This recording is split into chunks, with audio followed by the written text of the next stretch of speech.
L'un va tenter de confirmer tous les espoirs placés en lui au début de sa carrière, le deuxième va tenter de remporter son 20e match consécutif en Grand Chelem malgré tous les pépins physiques.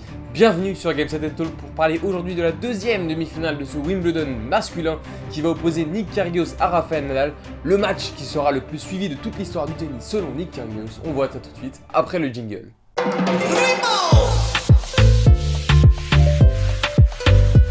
N'hésitez pas avant tout à nous laisser un petit pouce bleu et à vous abonner à la chaîne si jamais notre travail vous plaît, ça nous permet de nous enrichir et de progresser qualitativement pour vous proposer justement toute une variété de contenus qui soient des plus pertinents. Ceci étant dit, on va passer donc directement au plat du jour, si je puis dire, à ce qui nous intéresse avec donc la preview de cette rencontre des demi-finales entre Rafael Nadal et Nick Kyrgios. Déjà, ça me fait très plaisir de vous retrouver. Ça faisait un petit moment qu'on s'était pas vu. On a donc un Nick Kyrgios qui arrive avec ce statut évidemment d'outsider, mais aussi d'épouvantail après avoir passé successivement les tours contre Djoub, Krajinovic, Tsitsipas, Nakashima et donc Garin en quart de finale, et un Rafa qui arrive, on va dire, d'une manière un peu plus compliquée physiquement dans ce dernier carré après avoir battu successivement Cerundolo, Berankis, Sonego, VDZ et donc Tyler Fritz en quart de finale. Ça en sera en tout cas un duel qu'on a vu à de nombreuses reprises sur le circuit depuis presque 10 ans. Maintenant on reviendra sur les head-to-head tout à l'heure.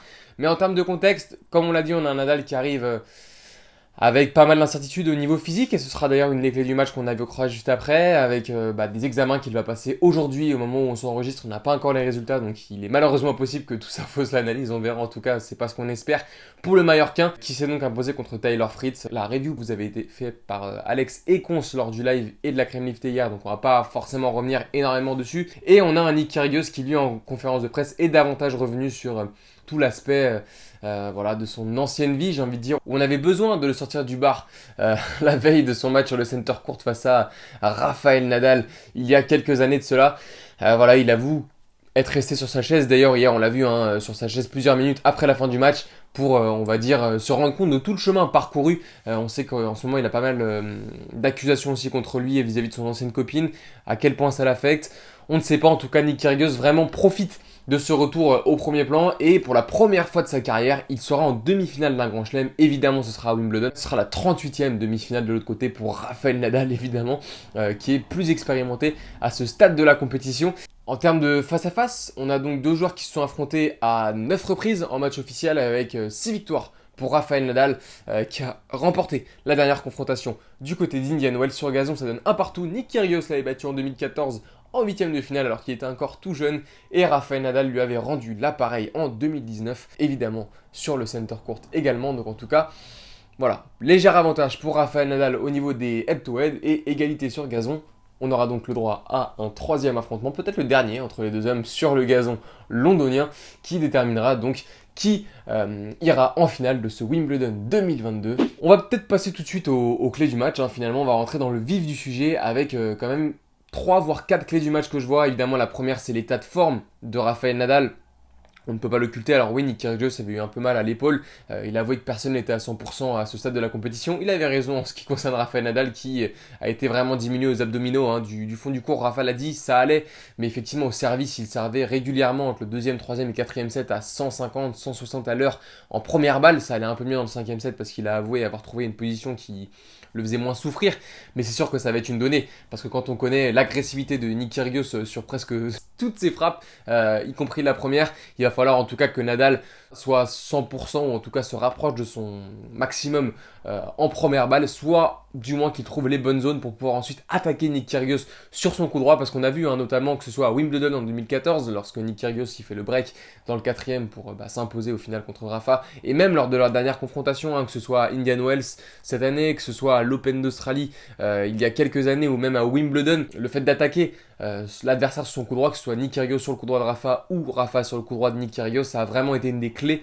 Et pour ça, je pense, surtout en appui ouvert, il faudra que Rafa soit capable de sortir Nick Kyrgios du court, que ce soit avec son slice ou même son service de gaucher côté avantage. En tout cas, ça sera pour moi une des clés majeures de cette partie. Il y aura évidemment le retour aussi, parce qu'on sait que Nick Kyrgios c'est celui qui a réalisé le plus d'ace lors de cette quinzaine avec 120 unités. Et donc forcément, Rafael Nadal, s'il parvient à bien relancer comme il a pu le faire lors de son, par exemple, 3e tour, aura la possibilité de breaker Nick Kyrgios à plusieurs reprises, surtout qu'il y a un énorme différentiel entre la première et la deuxième balle de Nick Kyrgios, puisqu'il est à 80% de réussite derrière sa première et seulement 56% derrière sa deuxième. Il y a aussi une stat qui est assez parlante, c'est que Nadal est le joueur qui a gagné le plus de points dans ce tournoi derrière la première balle de service adverse. Il en a gagné 131, donc encore une donnée qui montre que Rafael Nadal, en tout cas, a les armes pour relancer et breaker Nick Kyrgios. Maintenant, voilà, c'est sûr qu'avec une blessure aux abdominaux, s'il a besoin notamment de faire des retours bloqués, ça peut solliciter les obliques et être donc compliqué pour Rafael Nadal. C'est là aussi que l'état physique entre pleinement en jeu comme une des clés de cette rencontre. Et allez, je vais en donner une ou deux. J'ai envie de dire l'expérience aussi finalement, parce que Nick Kyrgios, malgré le fait qu'il soit fantasque et assez tranquille, chill, on peut dire, par moment dans sa manière de se comporter sur le court, mine de rien, tu joues une première demi-finale, ça peut te trotter dans la tête. Peut-être qu'il va être rattrapé finalement par toute cette attente qu'il y a autour de lui, même si toute sa carrière, il a un peu joué avec ça, notamment devant les médias, en disant qu'il était indispensable au tennis. Et là, il va peut-être devoir montrer une facette de lui et assumer une facette de lui qu'il n'a pas encore, dont il n'a pas forcément pris toute la mesure, et face à un Rafael Nadal qui, dans le petit jeu, ou tout simplement même sur les balles de break, on l'a vu assez efficace depuis le début de cette quinzaine, plus que Nick Kyrgios, pour rappel, Nadal sur les balles de break converties, c'est 48% depuis le début du tournoi, et Nick Kyrgios, c'est seulement 36%, donc voilà, il y a aussi cette dimension, j'ai envie de dire, mentale et du point de vue de l'expérience qui entrera évidemment en jeu. Je pense que Rafael Nadal, si le match vient à se jouer sur des détails, notamment en 4-7 avec un tie-break dans le troisième ou dans le quatrième, pourra prendre la mesure de son adversaire. Encore une fois, évidemment, toute considération gardée vis-à-vis de sa forme physique. On sait que Nick Kyrgios aussi aime beaucoup varier. Ce sera très important pour Nick Kyrgios, en tout cas, d'aller vers l'avant, d'attaquer Nadal bien plus que ce que l'a fait Taylor Fritz, parce que même avec ses abdos en vrac, Nadal a quand même multiplié les montées à la volée plus que Taylor Fritz. Il en a fait une de plus, je crois, de mémoire. Ce sera important, en tout cas, pour Nick Kyrgios de pouvoir varier, agresser le Mallorquin et surtout se montrer à la hauteur de l'homme aux 22 titres du Grand Chelem dans tout ce qui concerne le petit jeu, parce que sinon ça risque d'être compliqué quand même pour Nick Kyrgios. En termes de pronostics, puisque c'est ce qui vous intéresse forcément tous, je pars sur une victoire de Nadal en 4-7, encore une fois, et je vais ne cesser de le rappeler, mais parce que finalement, toute l'analyse presque change, j'ai envie de dire, si s'il peut pas jouer, c'est réglé, mais s'il peut jouer, mais qu'il est quand même très diminué, forcément le pronostic changera, et peut-être qu'à ce moment-là, on basculera vers Nick Kyrgios.